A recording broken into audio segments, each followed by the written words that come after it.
Good afternoon, friends. I'm Michael Butera, your host for the Association Futures podcast. Our guest today is Willie Flowers. Willie is the Chief of Strategic Initiatives at the Maryland Office of the Public Defender, where he serves as an agent of the Maryland Public Defender and is responsible for providing organizational, administrative, and policy support to the public defender. He leads and manages senior staff and implements the public defender's vision for the 12 district public defender offices in Maryland. In an earlier position, Willie served as executive director of the Park Heights Community Health Alliance in Baltimore, Maryland. As executive director there, he oversaw the day-to-day operations of a community-based health justice organization. I know Willie best as the former president of the Maryland State Conference of the NAACP and currently as president of the Howard County, Maryland branch of the NAACP. He demonstrates the way volunteer organizations should work and achieve their goals.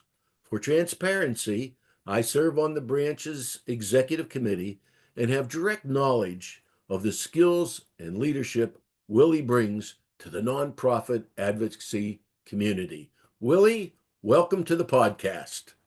Hey, thank you. I was listening to your intro. I was like, who is he talking about? Who, Who who is he is talking this about? guy, right? No, I'm proud to know you. I want to start by asking you a little bit about cause-driven leadership.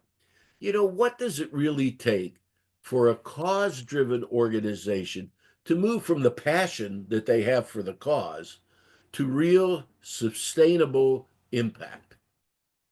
You have to be ready, consistent, patient, all those pieces. Obviously you have to be committed, but you also have to bring some level of administrative skill to the table.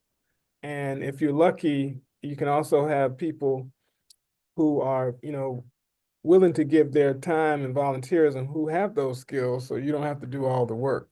And you also have to be very sensitive to not overworking people just because they have those skills. So it's a very delicate balance, but it that's what it takes.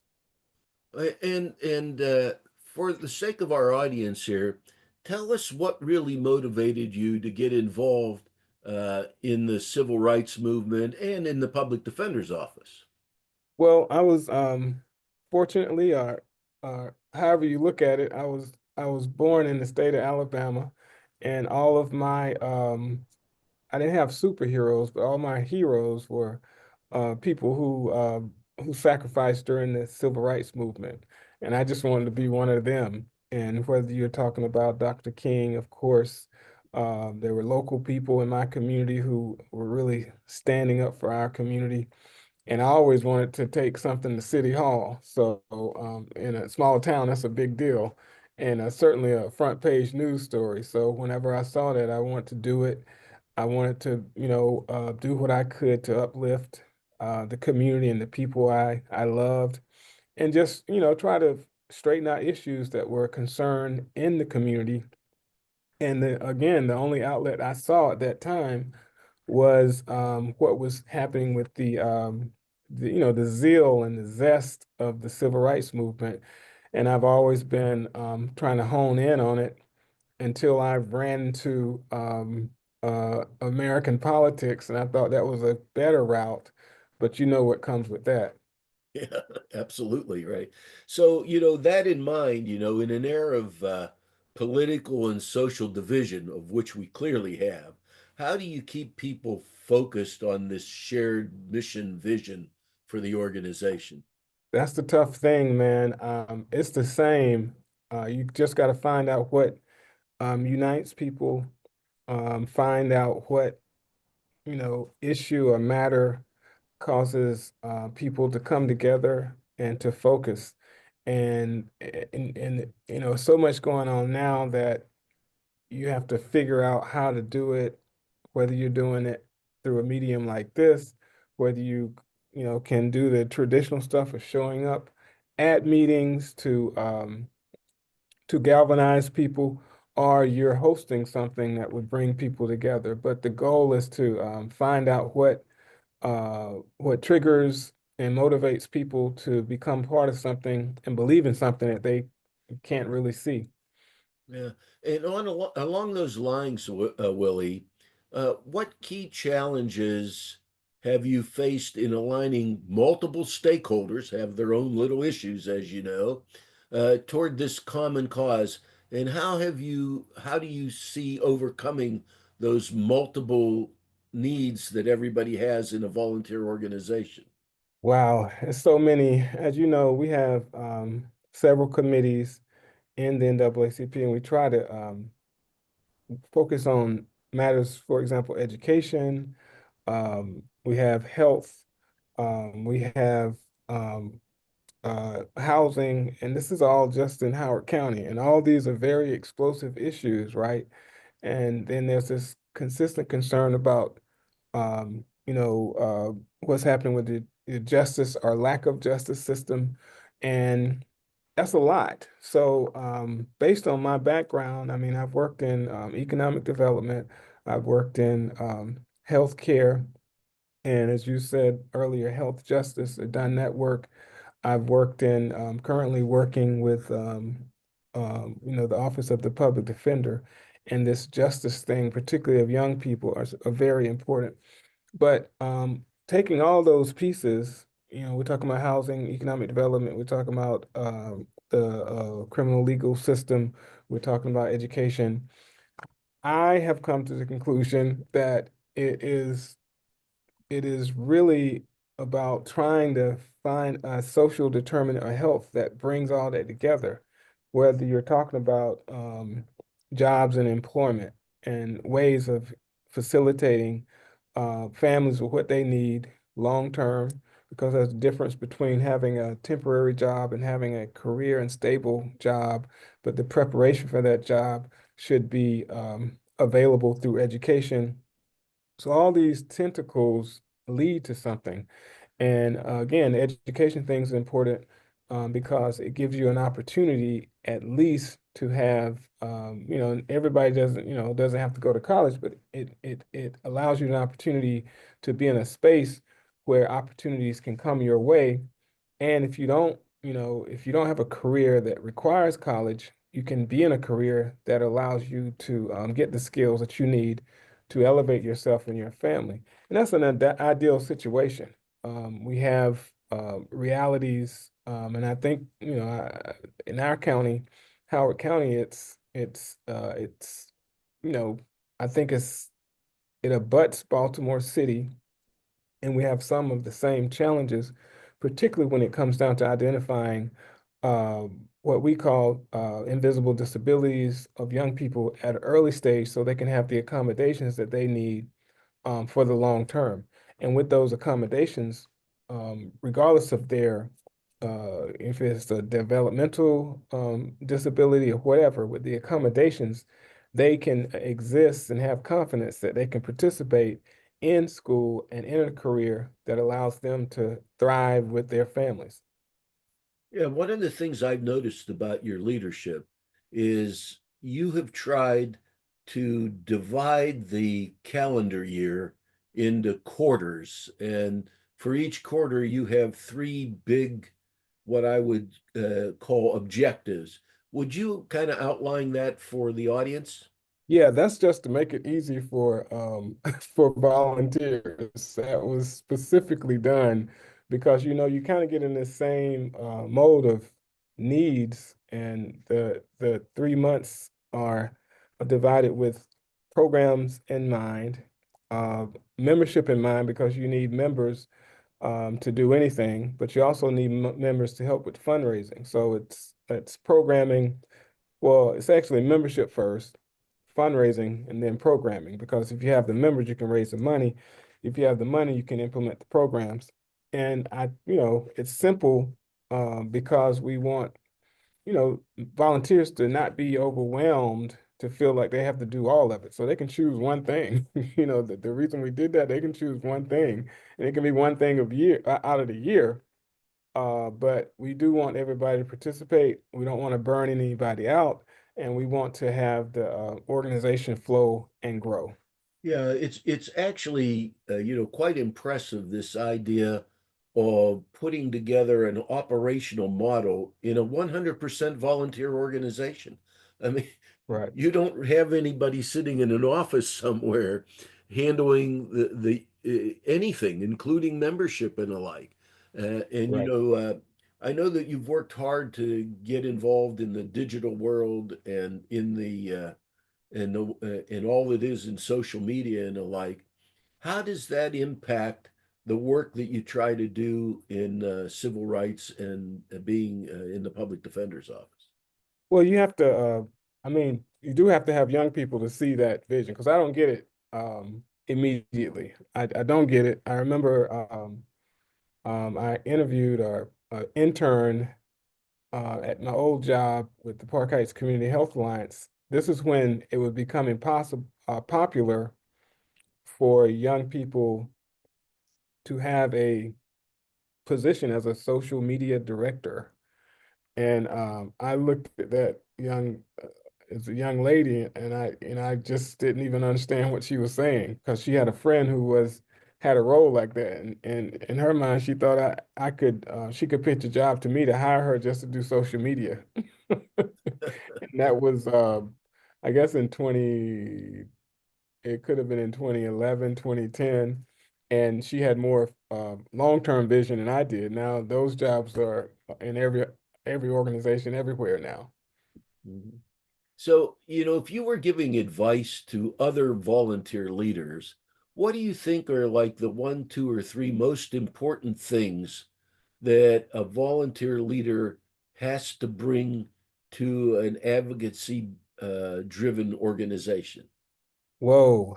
I mean, you have to get them to buy into the vision, but you also have to know how to figure out how to motivate them, how to you have to be genuine. I mean, I hope that you've been around me enough to know that I don't change. You get what you get, and if either you like it or you don't. And I think that eh, eh, you just have to figure out how to be someone or have some skill that will allow people to see where uh, they can support, add to whatever program or initiative is going on, and allow them to be proud of their contribution. And you have to figure out how to honor that contribution with thanks and gratefulness for that time. As you know, we do it however we can. And I hope I done thanked you enough in in our time together, but I try to make that a part of anything we do by acknowledging the support that volunteers give. Yeah. I think it might be interesting for the audience to hear about a particular program. And we haven't discussed this in advance, but we have this thing in your branch, the big dig, as they say. Tell the audience a little bit about it and how that works to improve the organization's standing and reputation in the community. Right, that's the it actually came out of this is our we call it the George Washington Carver Growing Food Together CSA. It's basically a garden project.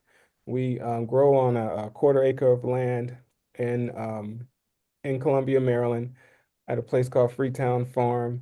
And we saw it as an opportunity. We were initially seeded a grant from the national organization in NAACP through the environmental justice programming, and it allowed us to actually you know build a garden. We found a plot on this location at Freetown Farm, headed by the CEI, Community Ecology Institute, and we took advantage of it. The Big Dig is our kickoff day for the garden. We grow in 3 seasons, spring, summer, and fall. And our CSA model is as simple as I explained earlier. We make it easy. We do want people to participate with the CSA. They have the option of participating by paying into it. It's $300 or $100 a season, and that's a savings for anything locally grown, chemical-free food. And we also have we call it a half share for $50 per season. And we have at least, maybe 30 families who participate, and we produce food from pretty much from April until November. It's really a wonderful program. Uh, let me move on and ask another question. How do you go about balancing this grassroots activism with working in the existing institutions, government and others, to drive that change? It's a challenge. It's a challenge because, as you know, I mean, you worked in that space yourself. You have to use grassroots organizing skills to pull certain things off, but it's not necessarily, part of your job description. But if you don't do you don't do those grassroots pieces, and that's grassroots, using tentacles, personal relationships in communities, understanding, the cuts and the trails in communities to encourage people to come out to participate. It's all of that, figuring out how to, diversify support for any initiative. And I guess right now we're working on a bill to end the practice of charging and imprisoning children with adults. So you have to figure out how you can get a diversity of people to see the same vision so they can participate in the hearings to convince our elected officials that it's the right thing to do. And so these same elected officials can see that it's just not advocates and government officials, but it's also other parts of the community. We're talking about ministers, we're talking about heads of organizations, we're talking about young people who are going to be affected by it.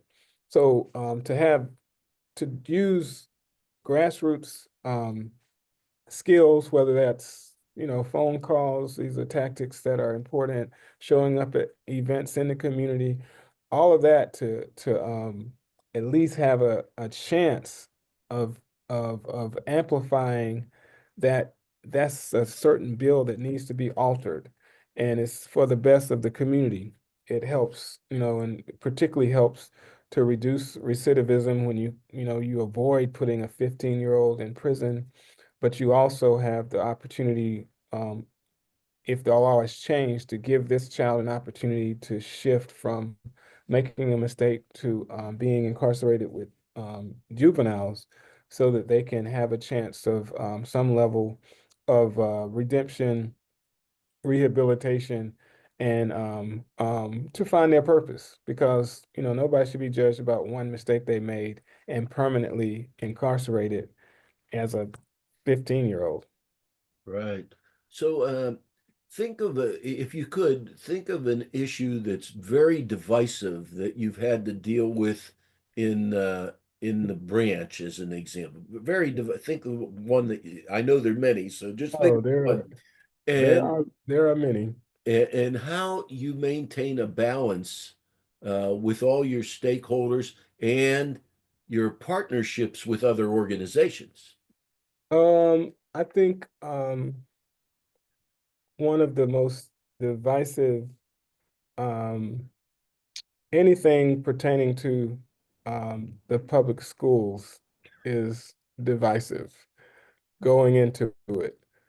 Just recently, one of the things that continues to come up is trying to explain that there is a need. Everybody wants their children to be secure in a school system, because we have, any manner of, you know, um, any manner of attack or violence that could happen in schools. So you want your child to be protected, but there's a thin line between that protection by what they call school security officers and the feeling that their presence creates a pipeline to prison. So trying to explain that is very difficult. It's been handled in different ways. And it's, as you know, I've been criticized for um, ever even being open to the discussion. Forget about a position on it, but to discussion of having law enforcement in the schools. And as you know, we've seen the benefit of it, but we also seen the negativity of it in that adult men who are school security officers, not SROs, but school security officers have been filmed attacking teenagers. These are adult men. And in one particular case, as you know, this issue we had to confront got was tried, and the security officer in question, not only was he a former police officer, but he used police tactics to defend what he did to harm the life of a teenager. So you know, it is the case that again, everybody wants secure buildings everywhere we go, so there's not terror attacks and that kind of thing, with the hope that that kind of stuff can be isolated. But nobody wants to have their child to be attacked viciously by an adult. And so if it's so the controversy is, how do you do that? We can't do it with someone who has a police mentality, with someone who, any group of people who have the instinct of treating children like criminals, because that does accomplish this criticism of the school to prison pipeline. So that's a very controversial issue, and I Yeah. think it'll remain controversial as long as we have to open up the school doors and make a decision. And now we do feel that it's unnecessary, adding to that controversy, because I think that the school district advanced a bill that would increase the number of school security officers, or I don't think it was SROs. I think it was school security officers. I'm sorry, it was, wait a minute, I'm sorry. I don't know if they call them safety. School security, SROs are the law enforcement officers. And then you have school security. But I guess my point is that the effort was to increase the number of them. But so the controversial position, I guess, that's controversial. The alternative position was to invest better in the mental health for young people who, I guess schools that are identified with an increased number of issues that require a punitive answer, and not a one that would be mental health and restorative. And that's where we should be. And like I said, that may always be controversial, but we have to be advocates for the young people. And again, in these schools where young people are young people, they do what young people do. I think that we should have a restorative approach and not a punitive approach.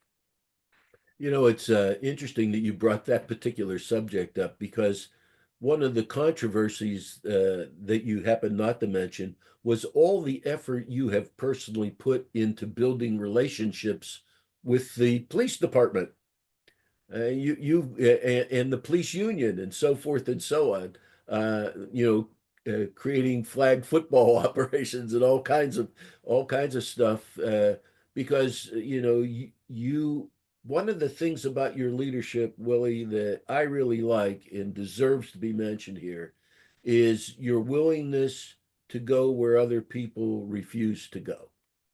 And in working with the police department and the police union and the NAACP and other organizations as well, you form an opportunity to create that shared vision. It's no easy task, and it doesn't always work the way you want it Oh to. yeah. No, But if you don't try, you do the same thing over and over, you get the same result, as we all know. yeah, and you mentioned that football, and we also did the 22 a day push-up challenge, and we did it with law enforcement to some extent, but the goal was to highlight the fact that our military veterans commit suicide because of PTSD, 22 of them a day on average. And when we did that event, what we discovered was that there is also a high statistic of law enforcement and first responders who do the same thing. And as you know, on the other side of that, these young people, in my view, are doing the same type of violence because of, in my view, the same types of mental health challenges that are undetected. So it all goes back to that. So we're all in this bubble together. And again, if we can, um, bring everybody together to see that, I think we would certainly have a much better world. Yeah. As we move to wrap up here, Willie, uh, what are the few things that you would recommend to volunteer leaders like yourself uh, that they can do on a regular basis that will help to bridge the gaps and the divisions that we see and build our organizations to be stronger and so to speak more friendly to the community as a whole? I mean, you got to, I mean, this is, I'd say use love as an organizing tool. You got to obviously love what you're doing, and you got to share that spirit with other people so that they can feel it, like they can be appreciated and they're on board with what you're trying to do. Of course, you have to craft a vision to show people where you're going, but it is the case that they have to get on board for first. So what? I don't think that anybody's gonna join an organization where people are sitting around, shouting at each other every day. And as you know, that could happen. And we've been in some battles. But the reality is that I've had to learn to, try to take those punches and then get back to what the overall root cause is and then what the direction and the solution is. So it takes a lot of work. I mean, I was at our last meeting, as you know, I try to use humor to to move things along. And I received a rare compliment about how I read the meeting. And I never even think about that kind of stuff anymore because, we've been doing this for a little while now. But it was a person who was there for the first time. And it was a rare compliment about how what she saw was, individuals who were, I guess not attempting to be distractions, but they were bringing their own, I guess, their own day into the meeting. And she commented that, I just kept the meeting moving along, and it was very professional. So it's one of those things, and whatever tactic you can do to try to frame it so that, like these meetings are usually reporting meetings and people want to get good information. So, the basic strategy to that is to empower people to do what they do. And I mean, that's one solution. But of course, you have to continue on. And what we have with, various issues, various committees, so it all comes together to be a part of the organization. Well, one of the other things you do in meetings, which I think is should be pointed out, is you like to have someone make what I refer to as a short presentation about some significant issue, organization, or challenge that the community is facing. And you really work at making sure they don't go on forever and forever and forever. And that 10 or 15 minutes makes a big difference in how people accept what is being offered to them as a problem or a solution. Oh yeah, no, and that's necessary because there's a lot going on. I mean, the BG&E issue is, I guess, one of the hottest issues happening. And so we're trying to get their side of it so that people can understand beyond what you read in the news, what is really what their next step is, and the reason why these power bills are escalating. Yeah. Have you ever tried to add up the hours, the volunteer hours that you put in? Oh man, I have not done it for myself, but I had to do it for other people who are members of our organization who are trying to, do one thing or the other. And and yeah, so it's a lot. It's a lot of hours.